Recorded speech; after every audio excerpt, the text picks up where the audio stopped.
Capítulo 3 Os mitos. Um equilíbrio precário de poderes entre as forças do bem e as do mal. Na manhã seguinte, não havia nenhuma carta na caixa do correio. Sofia ficou aborrecida durante todo o tempo da aula. Preocupou-se em ser particularmente simpática com John durante os intervalos. Durante o regresso à casa, fizeram planos para irem acampar, logo que na floresta o terreno ficasse menos úmido. Em seguida, estava de novo à frente à caixa do correio. Primeiro, abriu um pequeno envelope com um carimbo do México que continha um postal do pai. Falava das saudades e de ter ganhado pela primeira vez ao primeiro oficial no xadrez. De resto, já tinha quase lido os 20 quilos de livro que levara consigo após as férias de inverno. Havia um envelope amarelo com seu nome. Sofia trouxe a pasta da escola e as correspondências para casa e correu para a toca. Retirou o envelope e várias folhas escritas à mão e começou a ler. Olá, Sofia. Há muito para dizer, por isso é melhor começarmos imediatamente. Vemos a filosofia como uma forma completamente diferente de pensar, que nasceu aproximadamente em 600 anos antes de Cristo, lá na Grécia. Antes disso, as diversas religiões tinham respondido todas as perguntas do homem. Essas explicações religiosas eram transmitidas de geração para geração, por meio dos mitos. Um mito é uma narração sobre os deuses, que procura explicar a vida nas suas diversas manifestações. As explicações míticas florescem durante milênios, em todo o mundo. Os filósofos gregos procuram provar que os homens não podiam confiar nelas. Para compreendermos o pensamento do primeiro filósofo, temos de primeiro compreender igualmente o que significa uma concepção mítica do mundo. Tomaremos como exemplo algumas concepções míticas da Europa do Norte. Não é de modo algum necessário irmos muito longe. Certamente já ouviste falar de Thor e do seu martelo.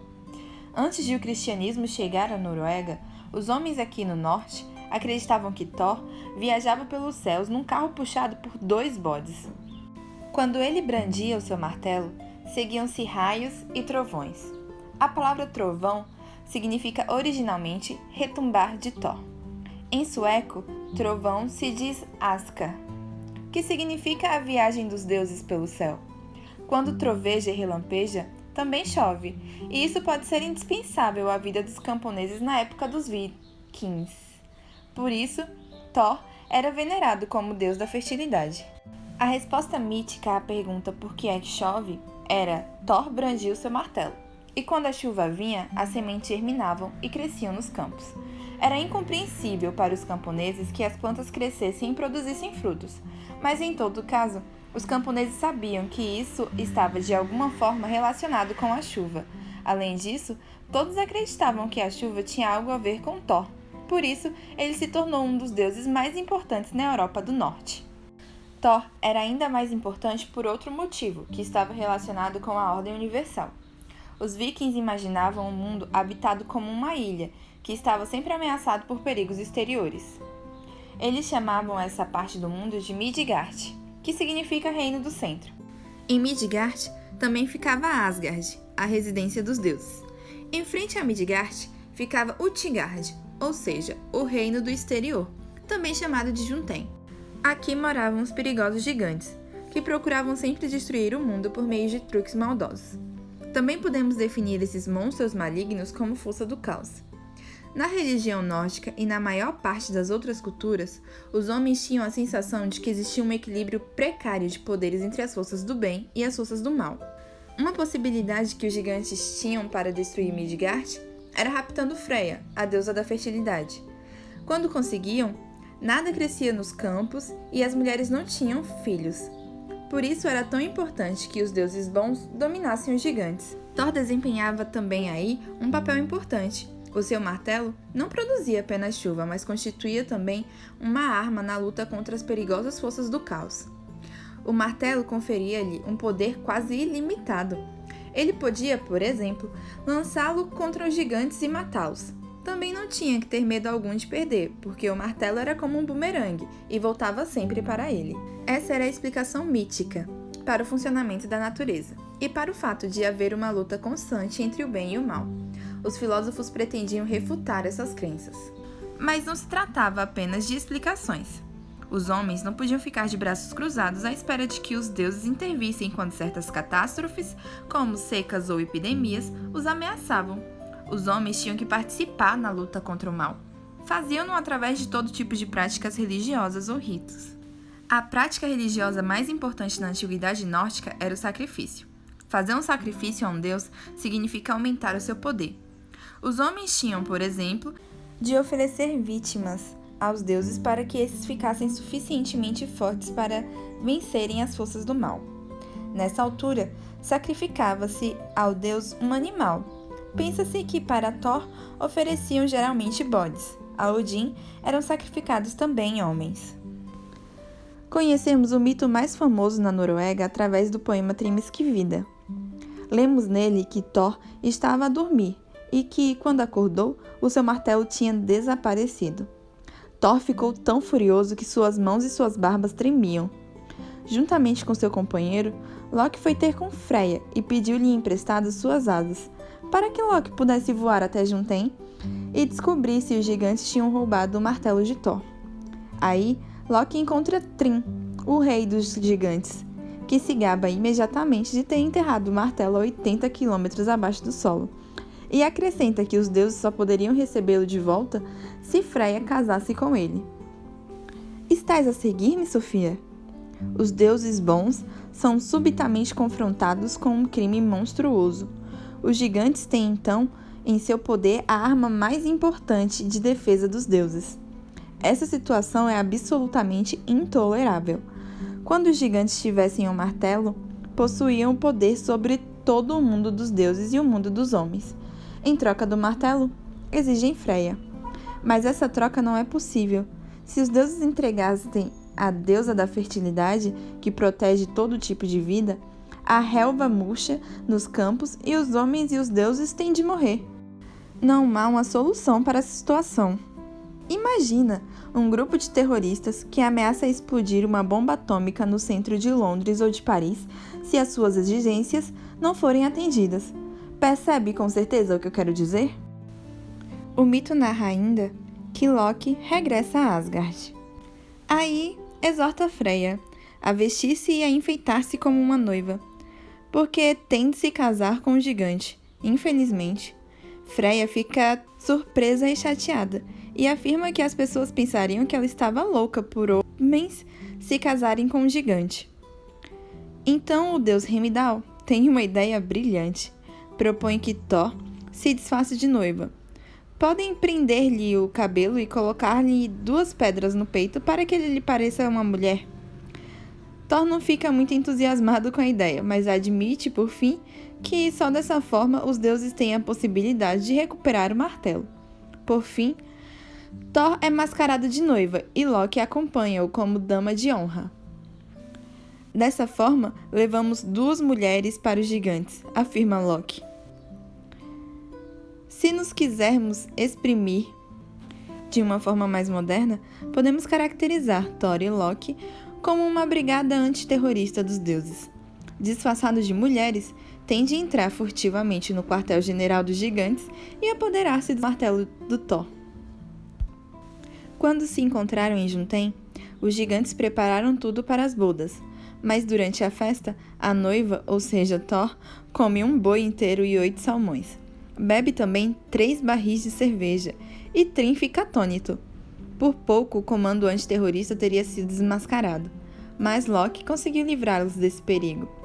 Ele conta que Freya não comia há 6 noites por ter ficado tão entusiasmada com a ideia de fixar-se em Jotunheim.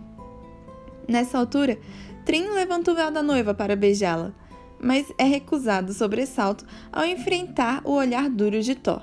Também aqui Loki salva a situação.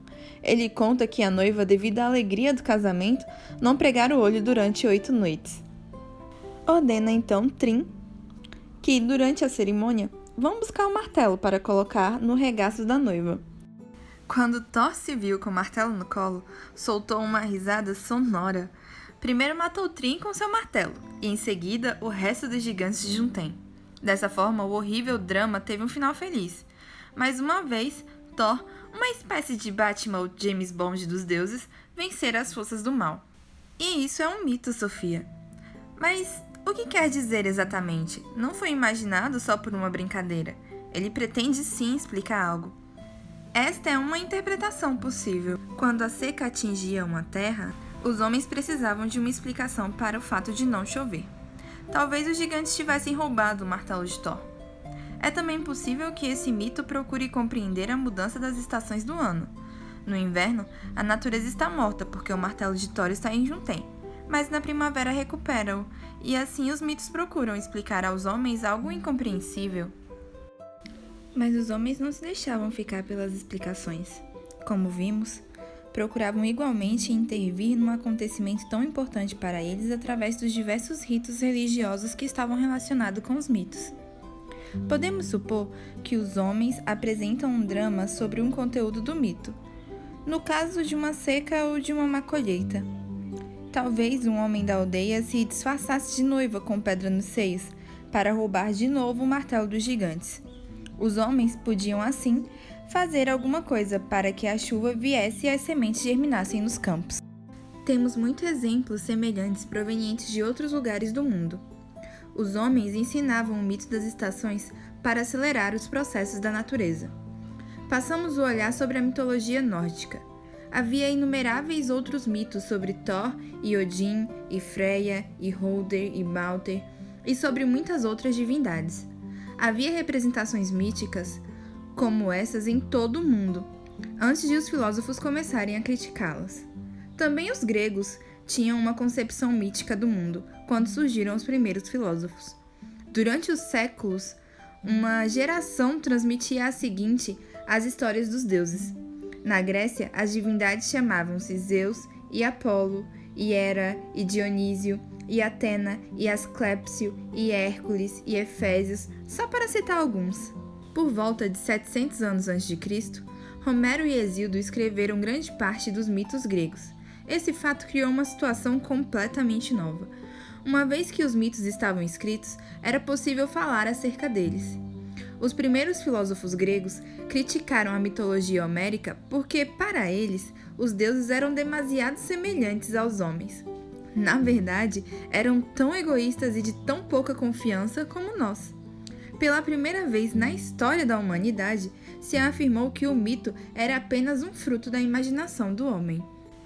Encontramos um exemplo dessa crítica aos mitos nos filósofos Xenófanes, que nasceu em aproximadamente 570 a.C.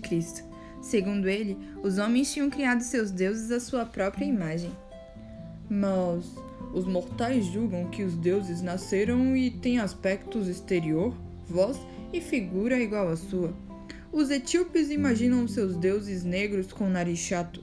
Os traços, por sua vez, imaginam os ruivos de olhos azuis. E as vacas e os cavalos ou os leões, se tivessem mãos e pudessem pintar e criar obras como os homens, os cavalos pintariam seus ídolos semelhante a cavalos e as vacas semelhante a vacas e criariam figuras igual a si. Nessa época, os gregos fundaram muitas cidades-estados na Grécia e as suas colônias da Itália Meridional e da Ásia Menor.